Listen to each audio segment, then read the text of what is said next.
Alright, what is up everybody? I'm excited to announce that my turbo came early. It wasn't scheduled to be delivered until Monday, but it is Thursday and it's here. So we're going to pop this open and take a look. But I'm assuming that out of the box this turbo is going to need clocked differently to run on my car. I don't know, maybe I'll get really lucky, but I doubt it. So we're going to check it out. And I'm going to seize that opportunity to try and teach you guys something about turbo trim sizes, because people just throw that word around and oh, it's a 50 trim or it's a 70 trim, and I feel like a good portion of even those who are saying it don't really understand what it is. I can't tell you how many times I've heard people say like the turbine wheel is the exducer and the compressor wheel is the inducer and stuff like that. So we'll get into that. Came with a gasket, some fittings, looks like banjo bolts. No, just bolts. New gasket for the drain line as well. That's cool. So I did decide to go full-blown eBay with it. And there's a couple reasons why. I had a couple local offers for some pretty nice turbos, Precision and one Turbonetics, but at the end of the day, those turbos had a couple things wrong with them. The wheels were a little bit chipped up, and I wanted a brand new turbo. And I know a lot of people are going to be like, well, you can't fucking compare a Turbonetics turbo or a Precision turbo to an eBay turbo, and you're right. However, I'm not afraid of eBay turbos like a lot of people are.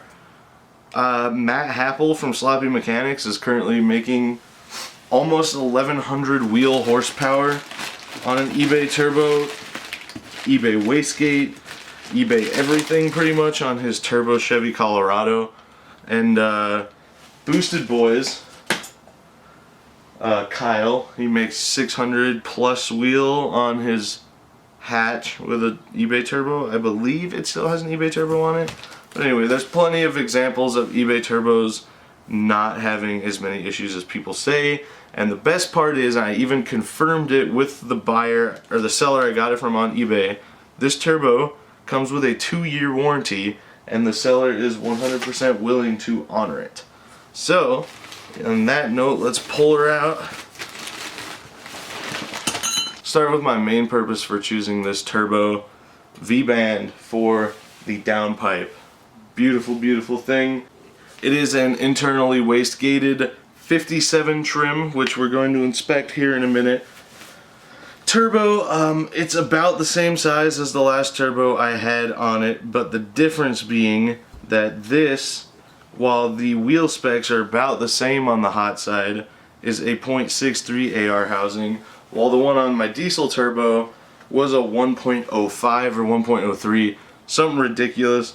So this should spool a lot quicker, and yeah, so it's definitely going to need to be clocked differently, because as it sits, the manifold goes right here, so the outlet's going to be pointing down.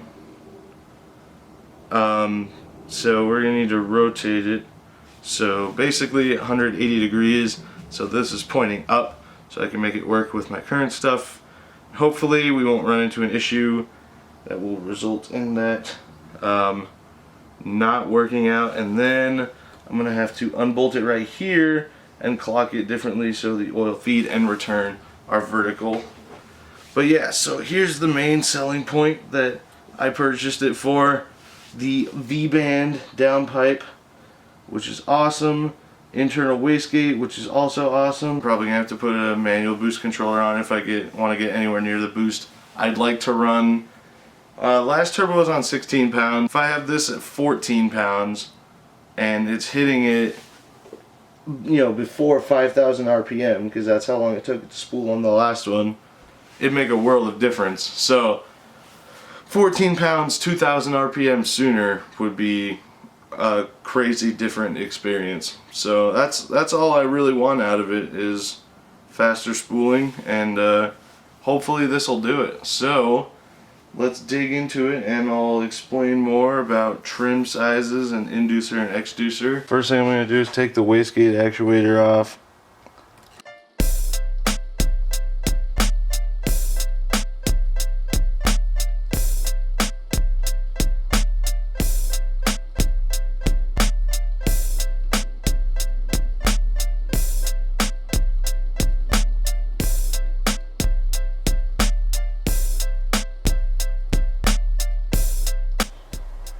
Alright, wastegate actuator is off, so now I'm going to loosen the 6 bolts, or however many they are right here, on the compressor housing.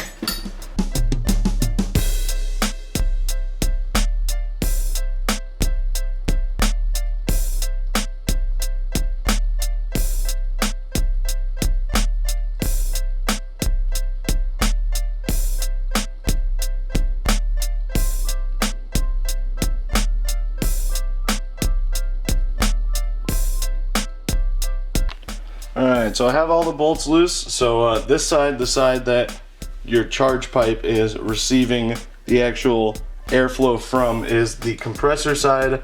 That should just slide off now. There it goes. And there is our compressor wheel. So this is, hey, it's actually got a real seal in it. A lot of times I've seen Chinese turbos, people get like, there's not like a rubber O-ring seal in there, it's just like RTV. So I'm glad this one's legit. Like I said earlier, common misconception is that this wheel's the inducer and the wheel on the back is the exducer, or vice versa. Neither one of those is correct. Each wheel actually has an inducer and an exducer. And in the case of the compressor side, the smaller upper portion of the blades right here, from there to there, is the inducer, while the base and the biggest diameter part of it is the exducer, being because air's coming in through the front of the compressor housing and these blades are pushing air into your intake. So obviously on the exhaust side it's going to be the opposite, because this is the inlet, goes in, and then the outside wheel is pushing the exhaust out. So anyway, I'm not too worried about the exhaust wheel at the moment, but I did just pick up this digital caliper from Harbor Freight because I wanted to see if the claims of the size of this turbo are correct. I believe the eBay ad that I purchased it from said it was a 57 trim turbo, and we're gonna find out how true that is. So it doesn't really give any specs. Oh, it does give specs for the turbine wheel. Alright, well anyway, we're not gonna worry about that. So it says we've got a 50.55 millimeter inducer and 57 trim. So what I'm gonna do is measure the inducer and the exducer, calculate the actual trim of the turbo, and we'll see how accurate that eBay listing is, and I'll show you how to do it as well. So first what we're going to do, zero this out.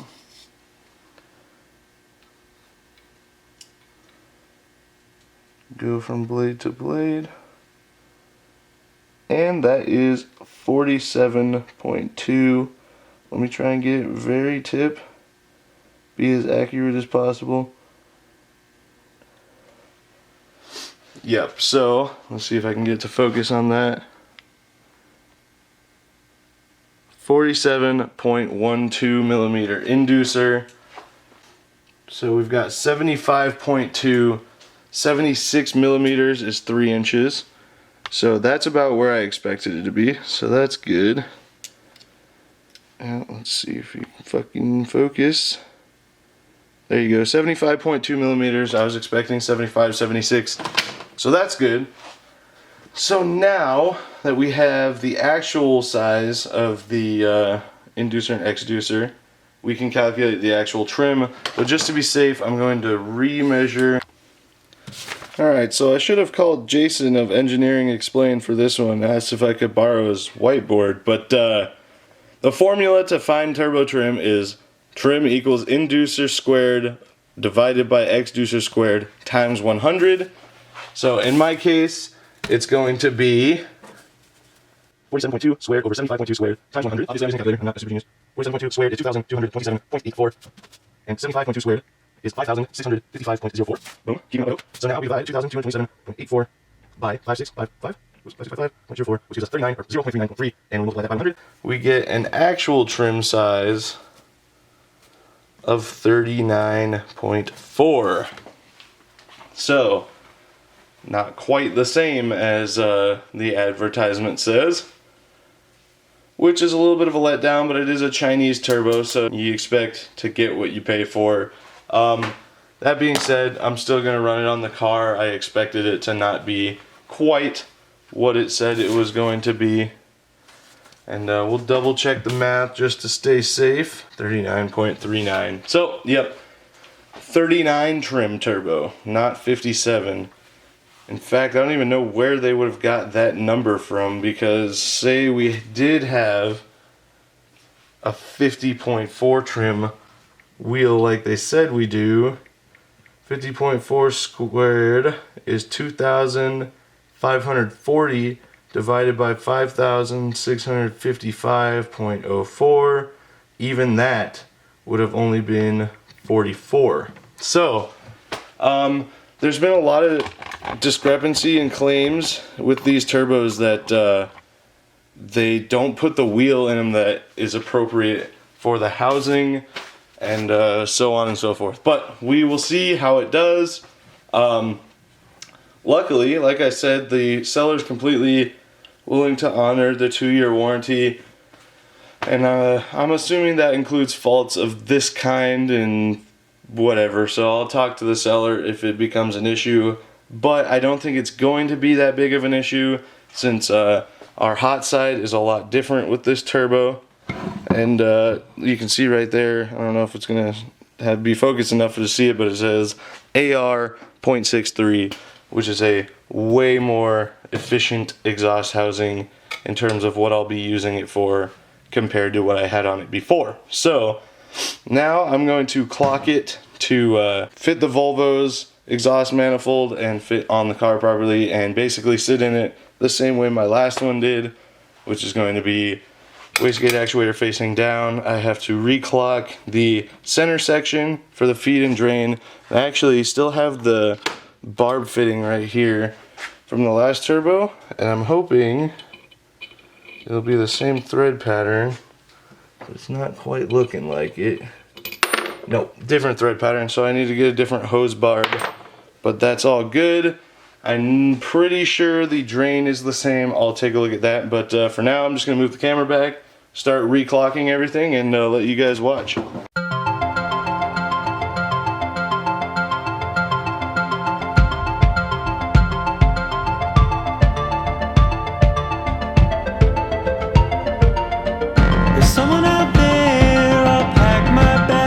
Probably should have just gone with an external wastegate. Maybe this way? Ah, now we're onto something. That should work fine. Except for the weird angle that this... It seemed like with this design there's like a lot of stress on the wastegate actuator arm. So what I'm going to do, because of this angle, is I'm just gonna hammer that flat. That should prevent any boost spiking issues, and that's kind of my main concern. It's just a nice straight shot from the wastegate actuator to the wastegate flapper. So I never really enjoy harming things I've just purchased, but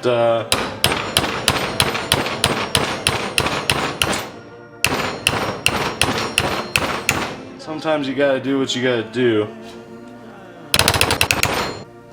That's not any more tweaked than it was from the factory, so hopefully that will be okay. Again, I've seen more poorly set up stuff that works. There we go. Turbo is clocked. Wastegate actuator is, well, as situated as it's gonna get. Not perfectly straight, but it's as straight as I'm gonna get it with that stupid bracket. Don't know who designed that, but they shouldn't have. Alright, ladies and gentlemen, so there you have it. There is my new turbo that is going on the Volvo. Unfortunately, they sent me the wrong size V-band, and the flange they sent me to put on downpipe is made out of aluminum. So I gotta order a new V-band set with a 2.5-inch clamp and a 2.5-inch mild steel flange to put in a downpipe. We're gonna go 2.5 to 3, do 3-inch exhaust all the way through. But I hope you guys learned something. I hope you enjoyed watching this video, and I hope you're wary of eBay turbos when you buy them. Like I said, don't really expect a high quality product or even anything they say on their listings to be accurate. As you saw, this 57 trim turbo is a 39 trim turbo. So anyway, I hope you guys hit that subscribe button if you want to see this thing go on the Volvo, and hopefully even still it's gonna spool a lot quicker, and it should still wake it up. It'll still be better than a stock turbo, I'm sure. So it's all clocked and ready to go. I can probably get the car or get it on the car, but I'm not gonna drive it around until it has exhaust because I have to go get its emissions tested, as you know. So gonna order the V-bands and then order some 3-inch exhaust pipe, and we will try to slap together an exhaust that will pass emissions. Of course, I have the Mega Squirt, so I can kind of cheat a little bit and go into the fuel map at the RPMs that they'll be testing at and lean it out. So that being said, I am still putting a cat on it, and anyway, I hope you guys are excited for this and for everything else we're working on. Give us a big thumbs up, hit that subscribe button to see what's coming next, and we will see you guys in the next video. Peace out.